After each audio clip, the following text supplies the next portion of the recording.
ഈശോ മിശിഹായ്ക്ക് സ്തുതിയായിരിക്കട്ടെ. ഞാൻ മാണിപ്പറമ്പിലച്ചൻ. ഗർഭഫലം, അതിന്റെ 3 അർത്ഥങ്ങളാണ് നമ്മൾ കഴിഞ്ഞ ക്ലാസ്സിൽ കണ്ടത്. ഇന്ന് നമുക്ക് മറ്റു ചില അർത്ഥങ്ങൾ പഠിക്കാം. നമ്മൾ കഴിഞ്ഞ ക്ലാസ്സിൽ പറഞ്ഞു, ദൈവം മനുഷ്യനായത്, മനുഷ്യ മാംസം സ്വീകരിച്ചത് കന്യകയുടെ ഗർഭത്തിനുള്ളിൽ വെച്ചാണ്. കന്യകയുടെ, മറിയത്തിന്റെ. യേശു പൂർണ്ണമായും മനുഷ്യനാണ് എന്ന വിശ്വാസ സത്യത്തിന്റെ അടിത്തറയാണ് എലിസബത്ത് സ്പഷ്ടമാക്കുന്നത്. നമ്മൾ അത് മരിയസ്തുതിയിലേറ്റ് പറയുന്നു. നമ്മൾ നന്മ നിറഞ്ഞ മറിയം എന്നുള്ള പ്രാർത്ഥന ചൊല്ലുമ്പോൾ, നിന്റെ ഉദരത്തിൻ ഫലമായ ഈശോ അനുഗ്രഹീതനാകുന്നു എന്ന് പറയുമ്പോൾ, നിന്റെ ഗർഭഫലമായ ഈശോ അനുഗ്രഹീതനാണെന്ന് പറയുമ്പോൾ, നിന്റെ ഗർഭഫലമായ ഈശോ, അതായത് ദൈവം മനുഷ്യ മാംസം സ്വീകരിച്ചത് കന്യകയുടെ ഗർഭത്തിനുള്ളിൽ വെച്ചാണ്. ദൈവം പൂർണ്ണമായും മനുഷ്യനാണ് എന്ന വിശ്വാസ സത്യം അത് മറിയത്തിൽ നിന്ന് മാംസം സ്വീകരിച്ചത് കൊണ്ടാണ് എന്ന് ആ വിശ്വാസ സത്യം ഏറ്റുപറയുകയാണ് മരിയസ്തുതി ചൊല്ലുമ്പോൾ. അപ്പോൾ ഈ മരിയസ്തുതി എന്ന് പറഞ്ഞാൽ മറിയത്തെ സ്തുതിക്കല്ല, മറിച്ച് വിശ്വാസ സത്യം ഏറ്റുപറയുകയാണ്. യേശു പൂർണ്ണമായും മനുഷ്യനാണ്, കാരണം മനുഷ്യ സ്ത്രീയായ മറിയത്തിൽ നിന്നാണ് അവൻ മനുഷ്യത്വം സ്വീകരിച്ചത്. വേറൊരു സംഗതി കൂടിയുണ്ട്. അടുത്തൊരു പോയിന്റ്, 5ാമത്തെ പോയിന്റ്. ഈ യേശുവിന്റെ അമ്മ, ഈശോയുടെ അമ്മയോടാണ് എലിസബത്ത് പറയുന്നത്, നിന്റെ ഗർഭഫലം, നിന്റെ ഏകവചനത്തിലാണ്. നിങ്ങളുടെ പ്രവൃത്തിഫലം എന്ന് ബഹുവചനത്തിലല്ല എലിസബത്ത് പറയുന്നത്. അതായത് മറിയത്തിന്റെയും ജോസഫിന്റെയും ഉൾച്ചേർൽ കണക്കിലെടുത്തിട്ട് നിങ്ങളുടെ ഗർഭഫലം എന്നല്ല പറയുന്നത്, നിന്റെ ഏകവചനത്തിലാണ്, നിന്റെ. അതായത് ഒരു മാനുഷിക അപ്പനില്ലാതെയാണ്, കന്യകാത്വത്തിന്റെ ഭംഗം വരാതെയാണ് മറിയം ഗർഭം ധരിച്ചിരിക്കുന്നത് എന്ന സത്യം, കന്യകയുടെ ഗർഭധാരണം എന്ന സത്യം എലിസബത്ത് അംഗീകരിച്ചേറ്റ് പറയുകയാണ്. നിന്റെ ഗർഭഫലം, നിന്നിൽ ഉരുവായത് പരിശുദ്ധാത്മ ശക്തി കൊണ്ട, ജോസഫിന്റെ അല്ല. അത് നിന്റെ ഗർഭഫലമാണ്, അതിന്റെ ജോസഫിന്റെ അല്ല. അപ്പൊ മറിയത്തിലുണ്ടായ ആ കന്യകാത്വന്റെ ഭംഗം വരാതെ, മാനുഷിക പിതാവില്ലാതെ യേശു ജനിച്ചിരിക്കുന്നു എന്ന പോയിന്റാണ് പറയുന്നത്. ഇത് വലിയ സത്യമാണ്. ആ സത്യം പ്രഘോഷിക്കുകയാണ് എലിസബത്ത്. യേശുവിന് മാനുഷിക ശരീരം കൊടുക്കുന്നതിൽ മറിയത്തിന് മാത്രമേ പങ്കുള്ളൂ, ജോസഫിനില്ല. അതുകൊണ്ടാണ് നിന്റെ ഗർഭഫലം എന്ന് ഏകവചനത്തിൽ പറയുന്നത്. അടുത്തൊരർത്ഥം, 6ാമത്തെ. നമുക്കിത് ഒരുപാട് വികസിപ്പിക്കാൻ കേട്ടോ. മറ്റു മുമ്പ് ഞാൻ പറഞ്ഞപ്പോൾ ഈ കന്യകയുടെ ഗർഭധാരണമൊക്കെ ശാസ്ത്രീയമായിട്ടും എങ്ങനെയൊക്കെ അവതരിപ്പിക്കാന്നൊക്കെ ഞാൻ പറഞ്ഞിട്ടുണ്ട്. അപ്പൊ അതിലേക്കൊന്നും നമ്മൾ കടക്കുന്നില്ല. മകൻ എന്ന വാക്ക് ഉപയോഗിച്ച് നിൽക്കുക. നിന്റെ മകൻ അനുഗ്രഹീതൻ. ഗർഭഫലം അനുഗ്രഹീതൻ എന്ന് പറയുന്നതിന് പകരം മകൻ എന്ന് വാക്ക് ഉപയോഗിച്ചെന്ന് വിചാരിക്കുക. അപ്പോ മകൻ എന്ന് പറഞ്ഞാല് മകളല്ല, മകനാണ്. ആൺകുട്ടിയാണ്, പെൺകുട്ടിയല്ല എന്ന സൂചന. അതായത് ഈ ജനിക്കാൻ പോകുന്ന അല്ലെങ്കിൽ പോകുന്ന കുഞ്ഞിന്റെ ലിംഗം ഏതാണ്, ജെൻഡർ ഏതാണ്, ആൺകുട്ടിയാണോ പെൺകുട്ടിയാണോ. നിന്റെ മകൻ, നിന്റെ ഗർഭഫലം എന്ന് പറയുന്നതിന് പകരം നിന്റെ മകൻ അനുഗ്രഹീതനാണ് എന്ന് പറഞ്ഞാൽ നിനക്ക് ആൺകുട്ടിയാണ് പിറക്കാൻ പോണ, പെൺകുട്ടിയല്ല എന്ന അർത്ഥം കിട്ടുള്ളൂ. ഈ ഞാൻ നേരത്തെ പറഞ്ഞാൽ ഇപ്പൊ പറഞ്ഞുകൊണ്ടിരിക്കുന്ന അർത്ഥങ്ങളെല്ലാം കൂടി അത് കിട്ടത്തില്ല. എന്നാൽ ഗർഭഫലം എന്നത് ശരീരത്തിന്റെ ഫലമാണെന്ന് സൂചിപ്പിക്കുകയാണ്. അതിനർത്ഥം മനുഷ്യജീവന്റെ ഉറവിടം, മനുഷ്യജീവന്റെ പവിത്രത, മനുഷ്യജീവന്റെ വിസ്മയം, ഈശോയുടെ അത്ഭുതകരമായ ജനനം, ഇതെല്ലാം സൂചിപ്പിക്കുകയാണ് ഗർഭഫലം എന്ന വാക്ക്. മനുഷ്യജീവന്റെ ഉറവിടം, മനുഷ്യജീവന്റെ പവിത്രത, മനുഷ്യജീവന്റെ വിസ്മയം, യേശുവിന്റെ അത്ഭുതകരമായ ജനനം. ഞാൻ വെറുതെ ഒരു ഹോംവർക്ക് പറയട്ടെ. വെറുതെ കണ്ണാടിന് മുമ്പിൽ ചെന്ന് നിൽക്കുക. എന്നിട്ട് നിങ്ങളെ തന്നെ നോക്കുക. നിങ്ങളുടെ കണ്ണ്, കാത്, മൂക്ക്, ഈ ശരീരം മുഴുവൻ, ഇതെല്ലാം ദൈവം നമുക്ക് നൽകിയ വിസ്മയമല്ലേ? നമ്മൾ ചോദിച്ചു വാങ്ങി കിട്ടിയതാണ് ഇതൊക്കെ. നമ്മുടെ ബുദ്ധിയും ബോധവും സൗന്ദര്യവും എല്ലാം, ആരോഗ്യവും ഒക്കെ എന്തൊക്കെ നമുക്കിപ്പോ ഉണ്ടോ അതെല്ലാം ബോണസ് അല്ലേ? നമുക്ക് അവകാശമായി കിട്ടിയതല്ലോ. പിന്നെ നമ്മുടെ ഹൃദയം എങ്ങനെയാണ് മിടിക്കുന്നത്, നമ്മുടെ ആന്തരിക അവയവങ്ങൾ എങ്ങനെ വർക്ക് ചെയ്യണം, ഇതൊക്കെ നമുക്കറിയോ? ഇല്ല. ഇനിയിപ്പോ ഡോക്ടർമാരടുത്ത് ചെന്നാലും അവർക്കെല്ലാം അറിയാൻ പറ്റുമോ? ഇല്ല. എന്തിനാണ് ഇത്രമാത്രം അവയവങ്ങളുള്ളത്? എല്ലാ അവയവങ്ങളുടെയും അർത്ഥങ്ങൾ വൈദ്യശാസ്ത്രത്തിന് അറിയോ? ഇല്ല. പിന്നെയും കണ്ടുപിടിച്ചോണ്ടിരിക്കല്ലേ. അപ്പൊ നമ്മൾ എന്ത് വലിയൊരു വിസ്മയമാണ്. പക്ഷേ ഈ നമ്മളാകുന്ന വിസ്മയം ജനിച്ചത് ഒരു ഏക കോശത്തിൽ നിന്നാണ്. അപ്പം മനുഷ്യജീവന്റെ ഉറവിടം, ഗർഭഫലം എന്ന് പറയുമ്പോൾ എന്തുമാത്രം സത്യമാണ് അതിനകത്ത് ചേർത്ത് വെച്ചിരിക്കുന്നത്. പിന്നെ മനുഷ്യജീവന്റെ പവിത്രത. ആ ഏകകോശ ജീവിയാണ് വളർന്ന് വലുതാകുന്നത്. ആ ഏകകോശത്തെ കൊന്നാൽ മനുഷ്യനെ കൊന്നു. മനുഷ്യജീവന്റെ പവിത്രത, അതേക്കുറിച്ച് ഞാൻ കുറച്ച് കഴിഞ്ഞിട്ട് വീണ്ടും പറയാം, അതിലേക്ക് വരാം. മനുഷ്യജീവന്റെ വിസ്മയം ഞാൻ പറഞ്ഞു കഴിഞ്ഞു. നമ്മൾ നമ്മളെ തന്നെ നോക്കിയാൽ, ഈ പ്രകൃതിയെ നോക്കിയാൽ മനസ്സിലാകും എന്ത് വലിയ വിസ്മയമാണെന്ന്. ഓരോന്നും വിസ്മയമല്ലേ, ഓരോ പൂക്കളെടുത്താൽ വിസ്മയമല്ലേ. നമ്മുടെ ഒരു മുടി എന്റെ മുടി ഓരോ ദിവസം ഓരോ തരത്തിൽ നിൽക്കണേ, അതൊരു വിസ്മയാണ് ഇല്ല. ഈ മുടിയുടെ അതിന്റെ വല്ല നിയന്ത്രണം എന്റെ മേലോ എനിക്കുണ്ടോ? അതിന്റെ നിറോ ഒന്നും തന്നെ നമുക്ക് മാറ്റാനോ എപ്പോ കൊഴിയണം ഇതൊന്നും നമുക്ക് ചെയ്യാൻ പറ്റത്തില്ല. എല്ലാം ദൈവം നിശ്ചയിക്കുകയാണ്, പ്രകൃതി നിശ്ചയിക്കുകയാണ്.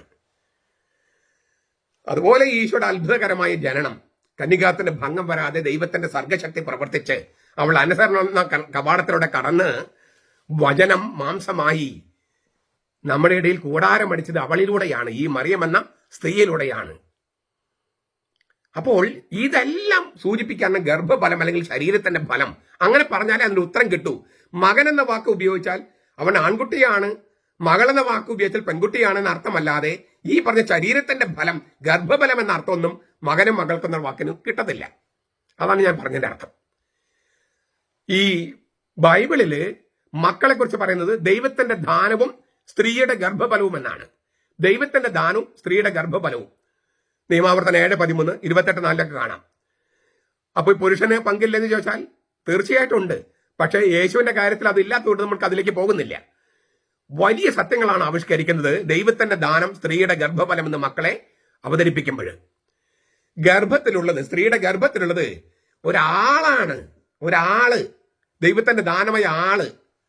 അത് അമ്മയുടെ ശരീരത്തിന്റെ ഒരു അവയവമല്ല. അതുകൊണ്ട് അമ്മയുടെ ശരീരത്തിൽ ഒരു അവയവം മുറിച്ച് കളയുന്നത് പോലെ ഗർഭത്തിലുള്ള കുഞ്ഞിനെ ഗർഭചിത്രം വഴി, ഭ്രൂണ കത്തിക വഴി നശിപ്പിക്കാൻ അമ്മയ്ക്ക് അധികാരമില്ല. അമ്മയുടെ ശരീരത്തിന്റെ ഭാഗമല്ല ഗർഭത്തിലെ കുഞ്ഞ്. അതൊരു വേറെ പുതിയ ജീവനാണ്, പുതിയ ആളാണ്. അതിനാൽ അമ്മയ്ക്കോ അപ്പനോ ആ ശിശുവിനെ കൊന്നു കളയാൻ അവകാശമില്ല. അങ്ങനെ അവകാശം കൊടുത്ത ചില നിയമങ്ങൾ ഉണ്ടാക്കിയിട്ടുണ്ട് സർക്കാരുകൾ ചെയ്യുന്നത് തെറ്റാണ്. സർക്കാർ ചെയ്തത് കൊണ്ട് പോലീസ് പിടിക്കില്ല എന്നല്ലാതെ ദൈവത്തിന് മുമ്പിൽ കുറ്റക്കാരല്ലാണ്ടാകില്ല. ഇപ്പൊ ഗർഭചിത്രം അനുവദിച്ചിട്ടുണ്ട്, ഇത്ര ആഴ്ച വരെയൊക്കെ 24 ആഴ്ച പറ്റേ ഗർഭചിത്രം അനുവദിച്ചിട്ടുണ്ട് പല സർക്കാരുകളും. സർക്കാർ അങ്ങനെ ചെയ്തിട്ടുള്ളത് കൊണ്ട് ഗർഭചിത്രം നടത്തിയാൽ പോലീസ് നമ്മളെ അറസ്റ്റ് ചെയ്യില്ലായിരിക്കാം. പക്ഷേ ദൈവത്തിന് മുമ്പിൽ കുറ്റക്കാരല്ലേ എപ്പോഴും. സർക്കാരുകൾ അങ്ങനെ ചെയ്യുന്നതും തെറ്റാണ്. കത്തോലിക്ക സഭ വളരെ ചുരുക്കം സന്ദർഭങ്ങളിൽ ഗർഭചിത്രം അനുവദിക്കുന്നുണ്ട്. അതൊന്നും നമ്മളിപ്പോൾ ചർച്ച ചെയ്യേണ്ട വിഷയമല്ല. ഞാൻ പറയുന്നത് പൊതുവായുള്ള രീതിയാണ്. അപ്പോൾ ഗർഭചിത്ര നിയമം ദൈവത്തിന് നിരക്കുന്നതല്ല, അത് വെളിപ്പെടുത്തുകയാണ്. എപ്പോഴാണ് മനുഷ്യജീവൻ ആരംഭിക്കുന്നത്? ഗർഭത്തിന്റെ ആദ്യ നിമിഷം മുതൽ. ഗർഭഫലമാണ് ഓരോ കുഞ്ഞും. അപ്പോൾ ജീവന്റെ പവിത്രതയാണ് എലിസബത്ത് ചൂണ്ടിക്കാണിക്കുന്നത്. ഗർഭഫലമാണ് ദൈവത്തിന്റെ ദാനവും സ്ത്രീയുടെ ഗർഭഫലവുമാണ് ഓരോ കുഞ്ഞുങ്ങളും. അത് വെറും ഒരു ജീവശാസ്ത്രപരമായ അപകടത്തിൽ ഉണ്ടാകുന്നതല്ല, പുരുഷനും സ്ത്രീയും അങ്ങ് ചേർന്നപ്പോൾ ഉണ്ടായതാണ് എന്നൊന്നും അതിനെ തുച്ഛീകരിച്ചും ലളിതവൽക്കരിച്ചും പറയരുത്. ദൈവത്തിൽ നിന്നുള്ള പൈതൃകമാണ്, കൃപയാണ്, ദാനമാണ്, സ്ത്രീയുടെ ഗർഭഫലവുമാണ് മക്കള്. അതിൽ നിന്ന് അടുത്ത പോയിന്റിലേക്ക് വരികയാണ്. സ്ത്രീകൾക്കാണ് ഗർഭപാത്രമുള്ളത്, അവരുടെ ഗർഭഫലമാണ് കുഞ്ഞുങ്ങൾ. ഞാൻ പറഞ്ഞു പുരുഷന്റെ പ്രാധാന്യം വളരെ വലുതാണ്. പക്ഷേ ഈശോയുടെ കാര്യത്തിൽ അങ്ങനെ ഒരു ആളില്ലാത്തതുകൊണ്ട് നമ്മൾ അതിലേക്ക് കടക്കുന്നില്ല. ഈ ഗർഭത്തിൽ 10 മാസം കൊണ്ട് നടക്കുന്നത് ഈ അമ്മ തന്നെയാണ്. ആ കാലയളവിൽ ഉണ്ടാകുന്ന സംഗതികളെ കുറിച്ചൊക്കെ സ്ത്രീകൾക്കല്ലാതെ എനിക്ക് പറയാൻ കഴിയില്ല. എന്നാലും ഗർഭിണികളായ ആളുകൾ എത്രയോ പേര് നമ്മുടെ അടുത്തേക്ക് പ്രാർത്ഥനയ്ക്ക് വേണ്ടി വരുന്നു. യൂറോപ്പിലൊക്കെ ആണെങ്കിൽ അവരുടെ വയറിൽ കൈവച്ച് പ്രാർത്ഥിക്കാൻ തന്നെ അവർ പറയും. നമ്മുടെ നാട്ടിൽ ഇപ്പൊ ചെറുതായി ആയി തുടങ്ങിയിട്ടുണ്ട്, പണ്ടതൊക്കെ പ്രയാസമായിരുന്നു. ഇവിടെ ഗർഭിണികളാണെങ്കിൽ ഒന്ന് എന്റെ കുഞ്ഞിനെ പ്രാർത്ഥിക്കാൻ പറഞ്ഞിട്ട് അവര് ഈ ഭർത്താവ് നമ്മുടെ കൈയെടുത്തിട്ട്, അച്ഛന്റെ കൈയെടുത്തിട്ട് അവന്റെ ഭാര്യയുടെ വയറിന്റെ അവിടെ വെച്ച് പ്രാർത്ഥിക്കാൻ പറയും. ഭാര്യ അത് പറയും. അത് യൂറോപ്പിലെ രീതിയാണ്. അതായത് ഈ സ്ത്രീയുടെ ഗർഭത്തിൽ കിടക്കുന്ന ഒരു വിസ്മയമാണ്, ദൈവത്തിന്റെ കൃപയാണ്, ദൈവത്തിന്റെ ദാനമാണ്. പക്ഷെ സ്ത്രീയുടെ ഗർഭത്തിലാണ്. ആ സ്ത്രീയുടെ മനസ്സിന്റെ വ്യാപാരങ്ങളും അവളുടെ ശരീരത്തിന്റെ കാര്യങ്ങളും ഒക്കെ ഈ കുഞ്ഞിലേക്ക് വരാം. അപ്പൊ എന്തുമാത്രം പ്രാർത്ഥനയുടെയും സ്നേഹത്തിന്റെയും സമാധാനത്തിന്റെയും ശാന്തിയുടെയും അന്തരീക്ഷത്തില്, വിശുദ്ധമായ അന്തരീക്ഷത്തിലാണ് ഈ ഗർഭിണിയായ സ്ത്രീ വളരേണ്ടത്. നമുക്ക് നിങ്ങളുടെ വീടുകളൊക്കെ അറിയാലോ, ഒരാൾ ഗർഭിണി ആയി കഴിഞ്ഞാൽ ഉണ്ടാകുന്ന കുടുംബത്തിലുണ്ടാകുന്ന സന്തോഷവും ദുഃഖവും വഴക്കും വക്കാടും അങ്ങനെ ഒരുപാട് പ്രശ്നങ്ങളുണ്ട് നമുക്ക് കുടുംബങ്ങളില്. അതെല്ലാം ഈ കുഞ്ഞുങ്ങളെ ദോഷകരമായി ബാധിക്കില്ലേ? അപ്പോൾ സ്ത്രീകളുടെ മാഹാത്മ്യത്തിലേക്ക് ഈ ലോകത്തെ സ്ത്രീകള് അവരാണ് കുഞ്ഞുങ്ങളെ ജനിപ്പിക്കുന്നത്, പ്രസവിക്കുന്നത്. അവരുടെ ഗർഭത്തിൽ കിടന്നിട്ടാണ് കുഞ്ഞുങ്ങൾ ഉണ്ടാക്കുന്നത്. അപ്പൊ സ്ത്രീകൾക്ക് എന്തുമാത്രം പ്രാധാന്യം, സ്ത്രീ, അമ്മ, മക്കള്, ആ മാഹാത്മ്യത്തിലേക്കാണ് വരുന്നത്. നമ്മൾ അമ്മമാരെ കുറിച്ചൊക്കെ പറയുമ്പോൾ വലിയ കാര്യം പറയും, അമ്മയ്ക്ക് പകരമായിട്ട് ആരുമില്ലെന്നൊക്കെ പറയും. പക്ഷേ പലപ്പോഴും നമ്മുടെ അനുദിന ജീവിതത്തിൽ അങ്ങനെയാണോ പെരുമാറ്റങ്ങള്? പിന്നെ സ്ത്രീകളോട് മോശമായി പെരുമാറുന്നു. അങ്ങനെ പെരുമാറുന്ന ഏറ്റവും മോശം സംസ്കാരമുള്ള ഒരു നാടാണ് കേരളം. ഞാൻ ഉൾപ്പെടെയുള്ള ആളുകളെ പറയണേ, സ്ത്രീകളോട് മാന്യമായി സംസാരിക്കാനും പെരുമാറാനും മലയാളികൾക്ക് അറിഞ്ഞുകൂടാ. അത് തിരുത്താനുള്ള ശ്രമങ്ങള് സഭയുടെ ഭാഗത്തുനിന്നും സർക്കാരിന്റെ ഭാഗത്തും നമ്മളെല്ലാവരുടെ ഭാഗത്തും ഉണ്ടാകണം. എവിടെയോ നമുക്കൊരു ഒരു പെശകുണ്ട് നമ്മുടെ സംസ്കാരത്തിന്. സ്ത്രീകളെ മോശമായി ചിത്രീകരിക്കുകയും മോശമായി കാണുകയും ചെയ്യുന്ന ഏറ്റവും ദുഷിച്ച സംസ്കാരങ്ങളിൽ ഒന്നാണ് കേരളത്തിൻ്റെത്. തമിഴ്നാട്ടിലോ കർണാടകയിലോ ഇല്ലാത്ത ഒരു ദോഷം കേരളത്തിനുണ്ട്. നമ്മളത് തിരിച്ചറിയണം. എന്നിട്ട് അത് പരിഹരിക്കാനുള്ള മാർഗങ്ങൾ സഭയും സമൂഹവും സർക്കാരുകളും ഒക്കെ ഉണ്ടാക്കണം. കുറച്ച് വർഷങ്ങൾ കൊണ്ട് നമുക്കത് മാറ്റാനേ കഴിയൂ. നിയമങ്ങൾ കൊണ്ട് മാത്രം കഴിയില്ല, നിയമങ്ങളും വേണം. അപ്പോൾ സ്ത്രീകളോടും അമ്മമാരോടും എങ്ങനെയൊക്കെ പെരുമാറണം, അവരൊക്കെയാണ് ഗർഭപാത്രമുള്ളത്. നമ്മൾക്ക് അങ്ങനെ സ്ത്രീയുടെ ഗർഭപാത്രത്തിൽ കിടന്നതാണ്. സ്ത്രീയുടെ ഗർഭഫലമാണ് നമ്മൾ ഓരോരുത്തരും. അതാണ് എലിസബത്ത് പറയുന്ന മറ്റൊരു സംഗതി. ഈ എന്നെ വിസ്മയിപ്പിക്കുന്ന ഒരു കാര്യം പറയട്ടെ, സ്ത്രീകൾ കുറെ പേരാണ് വെള്ളവസ്ത്രം ധരിച്ച് ഈ പെന്തക്കോസ്തക്കാരും യഹോവ സാക്ഷികളും വീടാന്തരം കയറി ഇറങ്ങിയിട്ട് മറിയം മുട്ടത്തോട് പോലെയാണ്, അവൾ പാപിനിയാണ്, മറ്റു സ്ത്രീകളെ പോലെയാണെന്ന് പറഞ്ഞ് നടക്കണേ. സ്ത്രീകളുടെ അന്തസ്സും മാഹാത്മ്യവും ഈ പറഞ്ഞ എലിസബത്ത് പറഞ്ഞ തിരുവചനം ഒക്കെ ഖണ്ഡിക്കാൻ വേണ്ടി സ്ത്രീകൾക്കെതിരെ വീടാന്തരം കയറി ഇറങ്ങി നടക്കുകയാണ് യഹോവ സാക്ഷികളും.